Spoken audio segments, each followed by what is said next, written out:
Assalamualaikum warahmatullahi wabarakatuh. Perkenalkan, nama saya Ripka Siti Hujaimah, semester 6 jurusan Usuluddin, prodi Akidah dan Filsafat.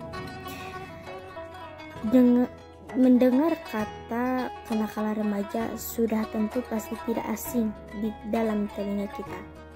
Ya, kenakalan remaja atau sebuah perbuatan yang mana melanggar hukum yang pasti dilakukan oleh remaja.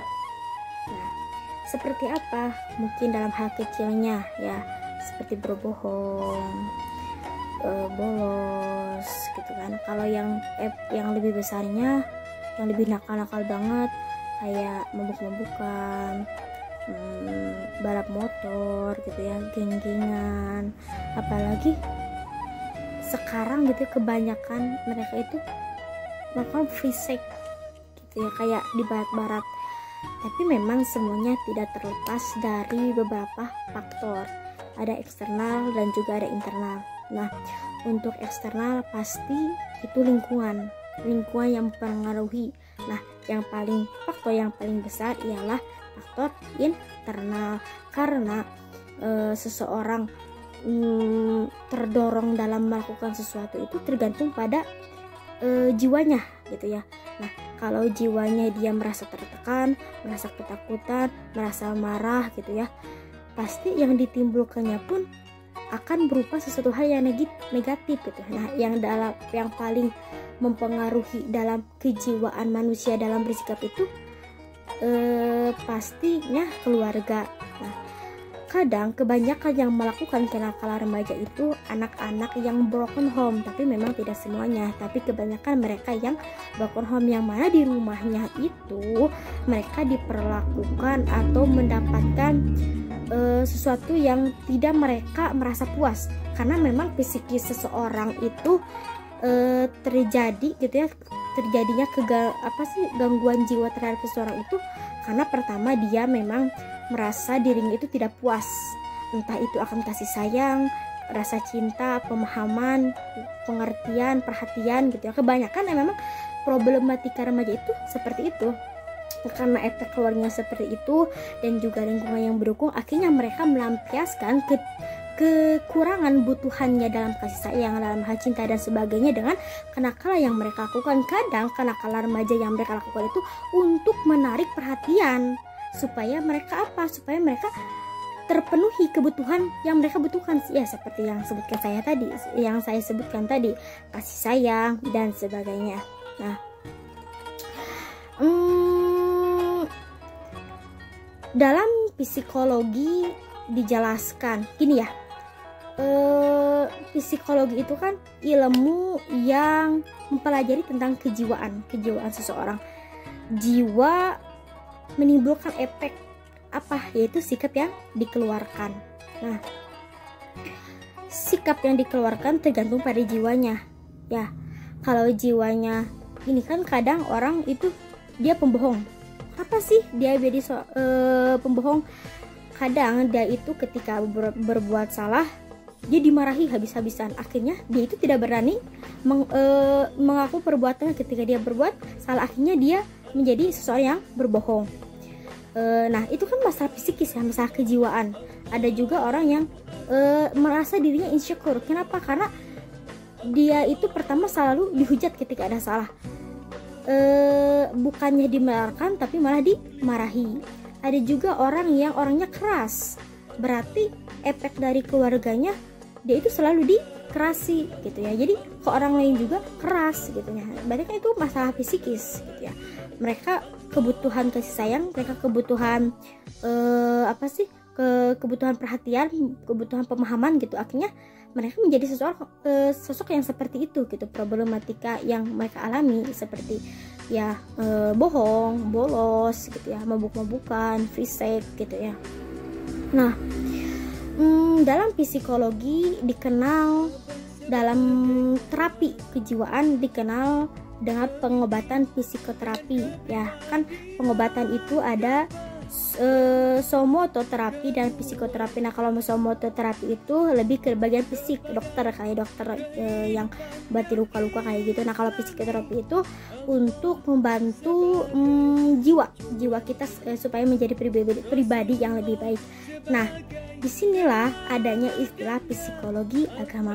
Nah, agama sendiri merupakan psikoterapi, salah satu psikoterapi yang dilakukan dalam hal psikologis. Kenapa?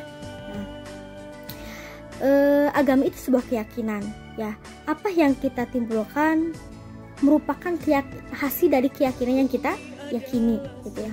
Apalagi hakikat Islam sendiri, Rasul diutus oleh Allah sebagai liutamima 5 kalimat akhlak, untuk menyempurnakan akhlak. Lalu bagaimanakah beliau dalam menyempurnakan akhlak seseorang itu? Yaitu dengan membimbing jiwanya menjadi pribadi yang baik, akhirnya menimbulkan yang baik. Jadi menimbulkan jiwa yang bersih, menimbulkan keyakinan yang benar, akhirnya bersikap liutamima 5 kalimat akhlak, menjadi seorang insanul kalim, gitu ya. Karena memang mau di agama manapun pasti diajarkan kebenaran, ya, diajar kebenaran. Kamu harus gini, kamu harus gitu, gak boleh gini, gak boleh gitu. Tapi memang kadang kebanyakan orang itu menganggap agama itu sebuah batas, makanya ada yang disebut ateis, ya. Batas, kita gak bebas lah, apa sih agama batasin kita, gak boleh ini, gak boleh gitu, gitu ya. Padahal hakikat agama sendiri sebenarnya merupakan sebuah kebebasan. Seperti kata Abah, hais tanpa batas, kita terbatas, dengan batas kita bebas. Ya, benar sekali. Seperti yang dikatakan Farid Esak bahwa agama itu bukan sebuah keterbatasan, tapi sebuah kebebasan. Ketika kita dalam agama Islam, ya, saya lebih menekankan dalam agama Islam karena memang saya sendiri agama Islam. Nah, seperti kamu harus melakukan sholat, gitu ya.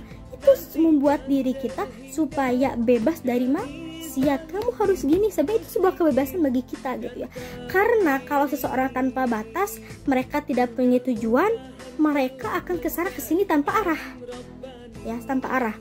Bahkan sebenarnya bagi ateis seorang pun, ketika mereka di akhir hayat, tetap dalam dirinya menyebutkan pertolongan kepada Tuhan, menyebutkan meminta pertolongan kepada Tuhan. Di akhir hayatnya hanya saja mereka mengingkari semua itu karena menurut mereka apa sih, gak mau diatur-atur. Tapi memang kadang ateis itu mereka alasannya bukan tidak percaya Tuhan, tapi tidak percaya agama. Ada juga yang seperti itu. Tapi memang intinya kalau ateis itu tidak punya agama, kebanyakan mereka tidak mempunyai adanya Tuhan, seperti itu.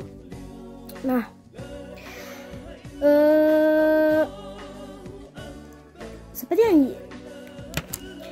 di dalam agama lah semuanya diajarkan tentang pembimbingan jiwa sehingga menghasilkan pribadi akhlak yang mulia. Tapi memang kalau secara pribadi tidak ada agama lagi yang mengajarkan secara kafah sebuah perjalanan kehidupan selain agama Islam. Dalam agama Islam kita itu diatur dari mulai minum, makan, berdiri harus bagaimana, melangkah itu harus seperti apa, cara bersifat kepada orang tua, cara bersifat kepada guru, semuanya diajarkan dalam Islam. Nah, apalagi semuanya diajarkan dalam agama. Maka dari itu, pendidikan agama dari usia dini sangat diperlukan sekali untuk membimbing jiwa mereka sehingga mereka lurus dalam perbuatannya, gitu ya. Nah, kalau dalam Islam sendiri, tapi memang bimbingan yang paling utama itu pertama pasti keimanan, gitu ya, keimanan. Karena kan memang perbuatan seseorang itu dihadirkan dari kepercayaan. Kalau kepercayaan mereka sudah tidak benar, kelakuannya juga pasti tidak benar, gitu ya. Maka hal yang harus kita pertama lakukan dalam pendidikan agama supaya menghasilkan psikis yang baik dan juga sikap yang baik, pertama itu ya masalah keimanan. Kalau dalam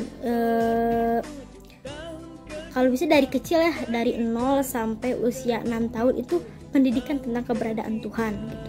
Tapi memang kebanyakan dalam umur seperti itu mereka banyak jadi mereka itu didoktrin percaya tanpa suatu pertanyaan dalam usia seperti itu. Nah, dalam usia 6 sampai 13 tahun tuh baru mereka mempunyai, jadi pikirnya itu mulai mempertanyakan, Tuhan itu ada, apa buktinya ada? Jadi harus memerlukan sebuah dalil. Nah, kalau dari umur 13 sampai selanjutnya itu pemantapan ya, jadi pemilihan. Ketika mereka sudah mempunyai dalil, maka mereka memilih jalan yang akan ditempuhnya gitu ya. Karena saya juga merasa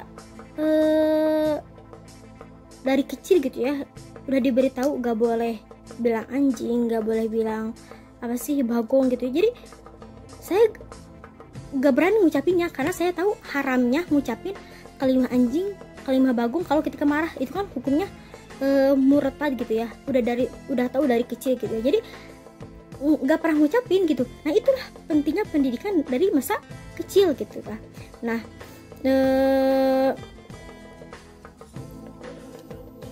kesimpulan yang dapat kita ambil ialah problematika remaja tidak jauh dari faktor eksternal dan faktor internalnya. Nah, maka dari itu pendidikan agama sejak usia dini sangat diperlukan untuk membangun jiwa mereka sehingga mereka bisa menjadi pribadi yang baik. Tapi memang semuanya tidak lepas dari cara mereka mendidik gitu ya. Nah, sekian dari saya, semoga ada manfaatnya. Wabillahi taufiq wal hidayah. Wassalamualaikum warahmatullahi wabarakatuh.